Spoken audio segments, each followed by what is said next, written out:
My name is Nora Calloway. I am 29 years old. And on the day my brother got married, my mother handed me a name card that said Table 12 and told me to find my seat before the cocktail hour got crowded. Table 12 was near the back exit, next to the DJ booth, between two of my brother's college friends who did not know my name by the end of the night. My mother had planned every inch of that wedding.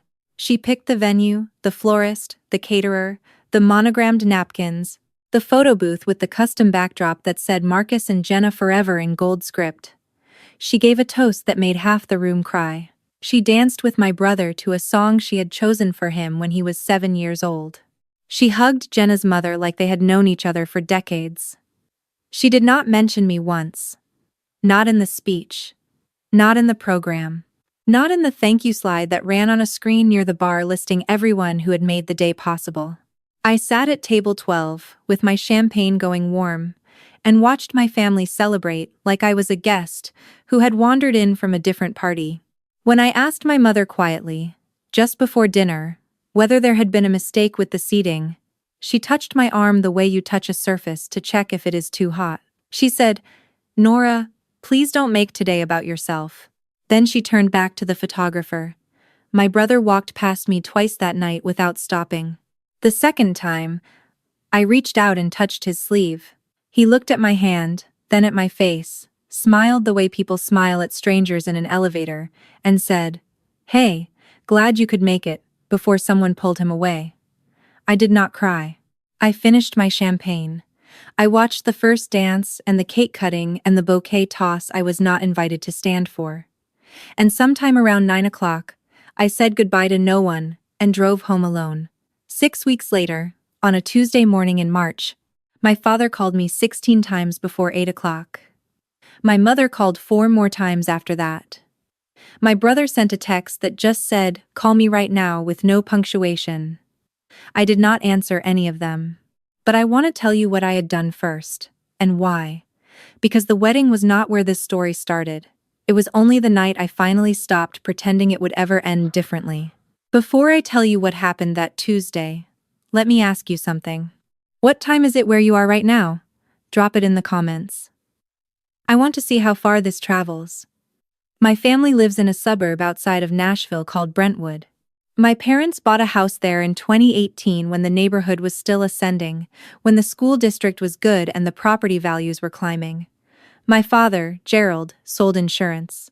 My mother, Patricia, ran a small event planning business out of the house that never made more than a side income, but gave her a reason to tell people at parties what she did. My brother, Marcus, was the kind of son parents describe as the one who never gave us a day of trouble. Handsome, sociable, the sort of person who moves through rooms without friction. He had a job in sales and a gift for making people feel chosen when he talked to them. My family called him the heart of the family so often it became a fact nobody questioned. I was the other one, the quiet one, the one who went into something nobody fully understood. I worked in commercial real estate finance.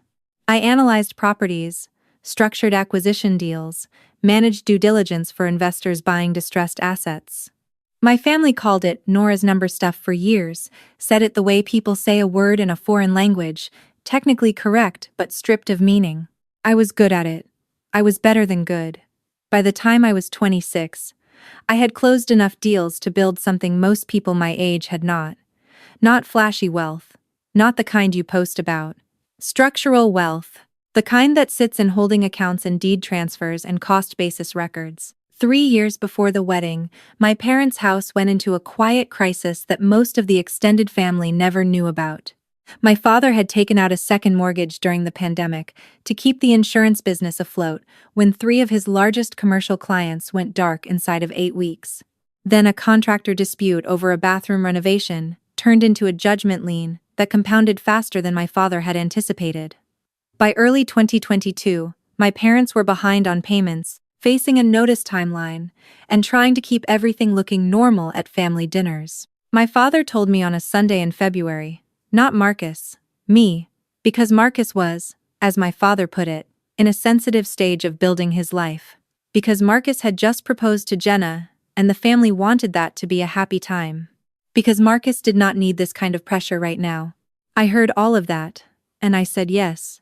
I used a portion of my own savings, structured a private buyout of the lien through a holding entity I already owned, and refinanced the second mortgage into a cleaner instrument.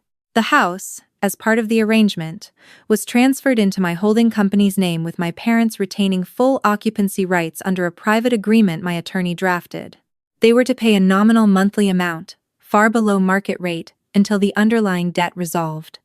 My father signed everything. He said thank you. He said he would tell Marcus eventually, when the time was right. He never did, and for 3 years, I watched my family operate as though that conversation in February had been a weather event that had passed, without damage, not a quiet transaction that had moved the floor beneath their house into my name. I did not do it to hold power over them. I did it because they were my parents, and Marcus was my brother, and I still believed, the way you believe things before the evidence becomes too consistent to argue with, that love was the thing underneath all of us. The wedding ended that belief with reasonable thoroughness. It was not just Table 12. Table 12 was the clearest moment, but it had been building for months. My mother had asked me to help with vendor research in the early planning stages. I spent 3 weekends comparing caterers, photographing venues, building spreadsheets. Then Jenna's mother was brought into the process, and suddenly I was copied on fewer emails, then none. When I asked, my mother said, Jenna's family had strong opinions, and she did not want anyone to feel crowded. I was not invited to the engagement party. I found out it had happened through a photo my aunt posted on Facebook. I was not included in the bridal party. My mother explained that Jenna had always imagined a small party, and Marcus had deferred to her on that. I understood. I was not asked to give a reading or a toast. I found this out the week before the wedding, when I asked my mother what time I should arrive. She told me cocktail hour started at 5, and that there were assigned seats on the tables. At no point did anyone explain why. They simply arranged the world without me in it, and expected me not to notice, or noticed, and preferred I stay quiet about it. After the wedding, I did not call and confront anyone. I did not send an emotional text. I did what I do when something needs to be thought through clearly. I got quiet. The kind of quiet that other people in my family would never understand as dangerous, because they had never paid close enough attention to what I actually did for a living. I went home that night, made coffee, sat at my kitchen table, and opened my files. I looked at the deed transfer. I looked at the repayment history, which was not quite what the agreement had specified. 14 months of late payments, 2 months missed entirely, no communication from my father about either. I looked at the original lien buyout records, the holding company registration, the attorney correspondence. I looked at the current market value of the property, which had appreciated considerably in 3 years. Then I called my attorney, not a family friend, mine. She had the notice drafted by Friday. Effective in 30 days. The occupancy arrangement under the private agreement would be reclassified to a standard month-to-month tenancy at fair market rate. In 60 days, should the reclassified rent remain unpaid, she would begin standard proceedings. All communication was to go through her office. I asked her to send it by certified mail to the house address. She asked if I wanted a copy sent to my father's email as well. I said yes. Then I said, actually, hold on. I went to my kitchen cabinet and found the wedding program I had kept. Not for sentiment. I had kept it because I wanted to see it on paper, my family's names printed in cream and gold. Gerald and Patricia Calloway, parents of the groom, Marcus and Jenna. The names of both sets of grandparents. The names of the wedding party, 6 people total. A special thank you paragraph for friends, vendors, and extended family who traveled to celebrate. My name was not in it anywhere. I slipped it into an envelope.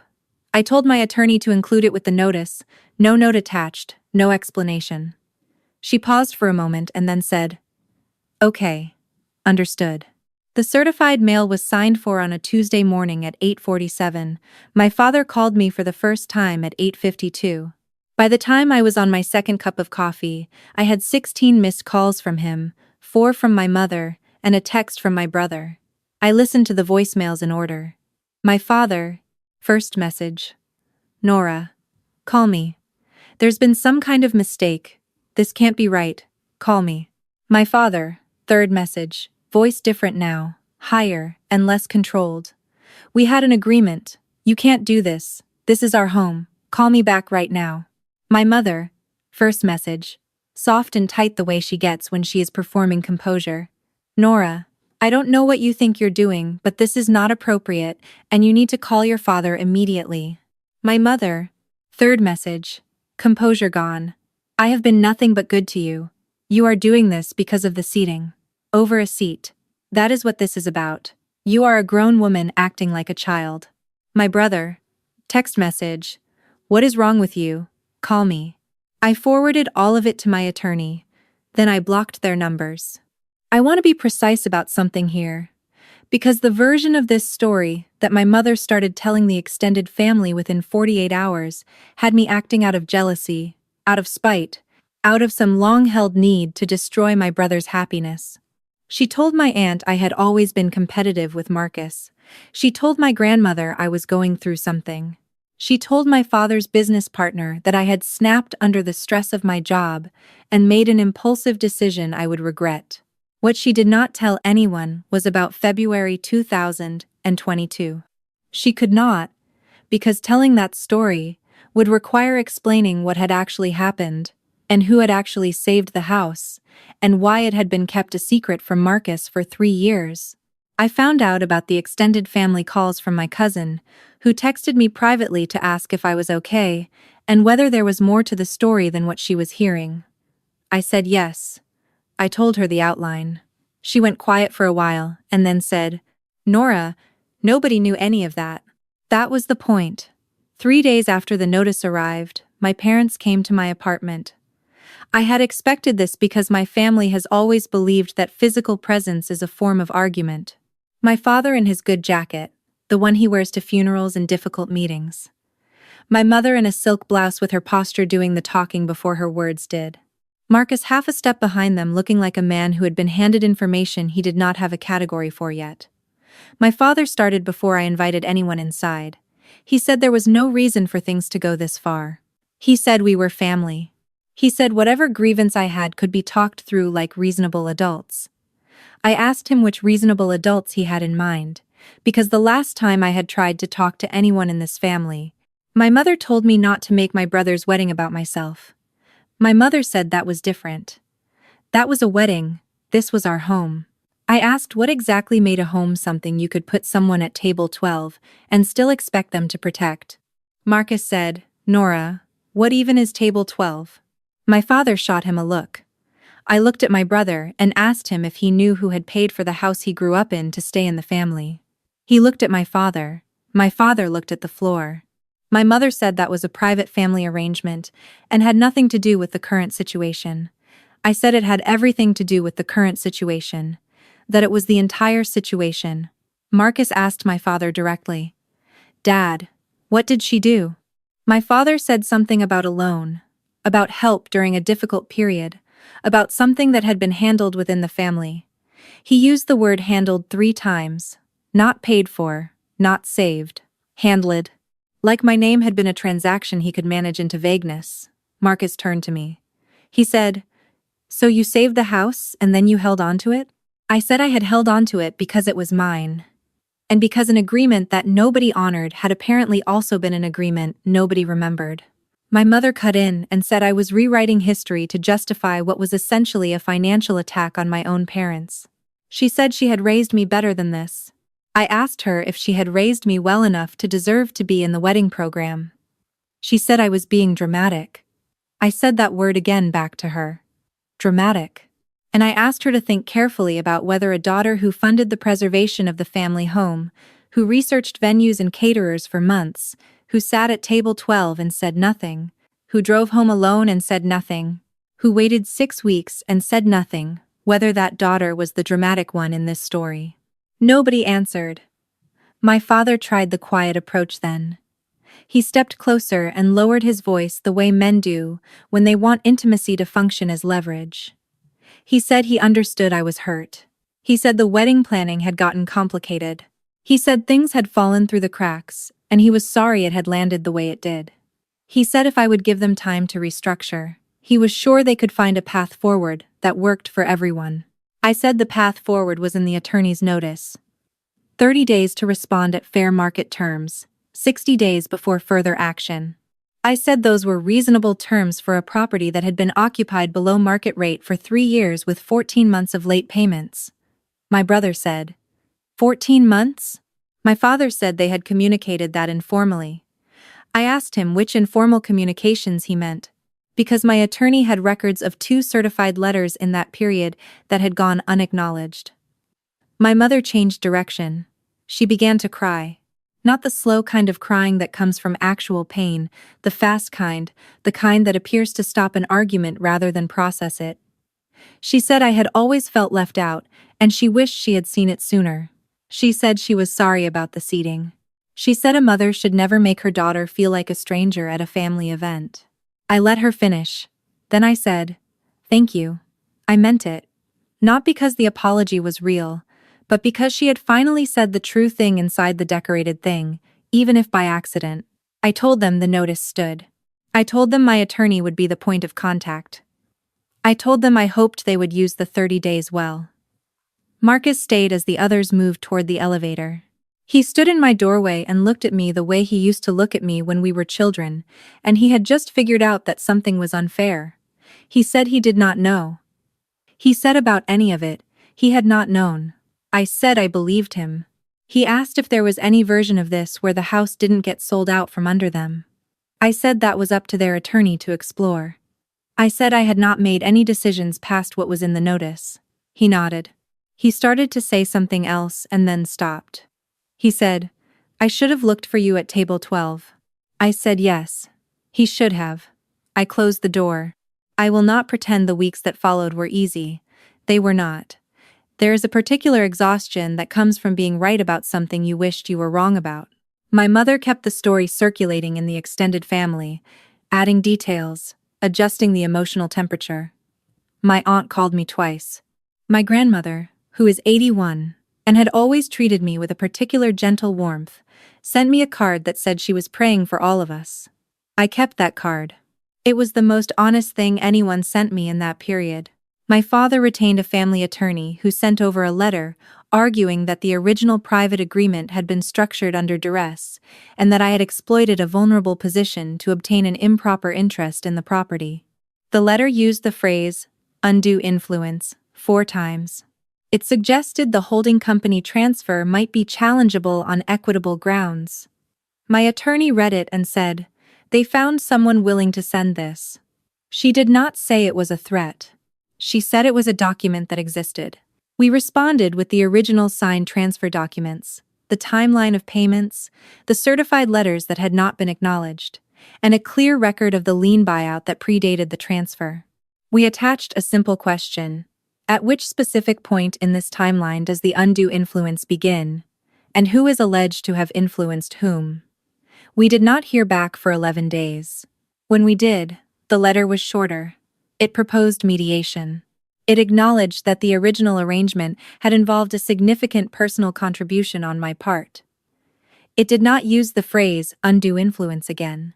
I agreed to mediation because I was not trying to remove my parents from the house in 60 days. I was trying to correct the record. There is a difference between justice and punishment, and I had never wanted to confuse the two. The mediation happened on a Thursday afternoon in April, in a beige conference room at a law office downtown. My parents came with their attorney. I came with mine. Marcus was not present, which his own attorney had recommended, and which I respected. My mother wore the same silk blouse from the apartment visit. My father looked smaller than he had before. The way people sometimes look when the version of themselves they have been maintaining in public is under direct examination. The mediator went through the documents methodically. The 2022 transfer, the occupancy agreement, the repayment schedule, the payment history. She asked my father whether he had signed the transfer documents voluntarily. He said he had. She asked whether he had had independent legal counsel at the time. He said he had spoken to the family attorney. She asked whether the family attorney had reviewed the specific transfer documents. There was a pause. My mother leaned toward her attorney. Her attorney made a note. The answer, eventually, was no. The mediator moved through the rest without drama. By the end of the afternoon, my parents' attorney proposed a structured resolution. My parents would assume a fair market lease for a period of 3 years, with a right of first refusal to purchase the property at appraised value. I would suspend further proceedings during that period provided terms were met. It was a reasonable resolution. I accepted it. As we gathered our papers to leave, my mother said one thing to me directly. The first thing she had said to me in the room other than her name, for the record. She said, "I hope you feel like you've gotten what you wanted." I looked at her for a moment. I said, "I wanted to be in the wedding program, Mom." She did not respond. I picked up my bag and walked out. People in our extended family sorted themselves cleanly over the following months. Some said I had been cold, that whatever happened at the wedding did not justify what I had done to my parents. Some said they had always noticed that I was treated differently and were glad I had finally done something about it. My cousin, the one who texted me privately, became closer to me than she had been in years. My aunt stopped calling after I explained the full timeline. My grandmother called me on my birthday in June. She did not mention the house or the wedding. She asked how I was eating, whether I was sleeping, whether I had found any peace. I told her I was doing well. She said, "You were always the one I worried about the least, which I think means I worried about you the most." I have thought about that sentence many times since. Marcus and I talked once, about 2 months after the mediation. He called on a Sunday evening and asked if he could come over. I said yes. He sat in my kitchen and asked me to tell him the whole thing from the beginning. The 2022 lien, the transfer, the payment history, the wedding, all of it. I told him. He listened without interrupting, which was something I had not expected. When I finished, he was quiet for a long time. Then he said, "I'm sorry," I said, "glad you could make it." I said I knew he was. He asked if we were going to be okay. I said I thought so. I said it would take some time. He nodded. He looked at my kitchen table and said, "I didn't know who was keeping the lights on." I said that was exactly the thing about keeping the lights on. Nobody does, until you stop. He left around 9. I stood at my window after he was gone and thought about the version of myself that had sat at table 12 without saying a word, watching my family move through a celebration she had helped make possible without being seen as part of it. I thought about February 2022, the Sunday phone call, the way my father had called me instead of Marcus, because Marcus was in a sensitive stage of building his life. I thought about how long I had waited for someone to notice that I was in a sensitive stage of building mine too. Some people, when they heard what had happened, said I had used money as leverage. I want to be precise about this too. I had not used money as leverage. I had stopped absorbing a cost that nobody had acknowledged I was carrying. That is not the same thing, though I understand why people who had been on the comfortable side of the arrangement would prefer to frame it as aggression. What do you call 3 years of late payments on a house that exists because of you? What do you call sitting at table 12, while a wedding program lists every other name? What do you call the phone calls, the moment the arrangement changes, from people who had not called once to ask how you were? I do not know the right word for all of it. I only know that being useful and being seen are not the same thing, and for a long time I had settled for one while hoping for the other. My parents are still in the house. They make the monthly payments on time now, which my attorney confirms quarterly. My father sent a card at Christmas. It said he hoped I was well and that the door was always open. It did not say anything else. My mother has not contacted me directly since the mediation. I am told by my cousin that she has a revised version of the story now, one where I had always been difficult, one where the wedding had been stressful and she had made a mistake and I had responded disproportionately. I do not argue with that version when it reaches me. People need narratives that protect them from what they actually did. I have made peace with not being the author of the one they choose. Marcus and Jenna got a cat. He sends me photos sometimes. I respond. It is not what we were before February 2022, or before the wedding, or before the mediation, but it is something. Most repaired things look a little different than the original. That is not always a problem. On my desk at work, I keep the wedding program. Not framed, not displayed. Just in the top drawer, face down, under a notepad. I keep it because some days, when a deal gets complicated and someone at the table is trying to make me feel like the smallest person in the room, I remember what it felt like to sit at table 12, knowing the whole event had been funded by money that had once saved the house they all grew up in. And then I remember what it felt like on that Tuesday morning in March to not answer the phone. There is a certain kind of strength that does not announce itself, that sits quietly for years, absorbing what it has to, building what it can. That waits not because it is weak, but because it is still deciding. And when it finally decides, the people who had been counting on its silence are always surprised, because they had confused patience with absence. They spent years treating me like background. In the end, the whole structure had been running through me all along. Blood is not a contract. Proximity is not the same as love. And being tolerated at table 12 is not the same thing as belonging. I was never going to stay where they put me.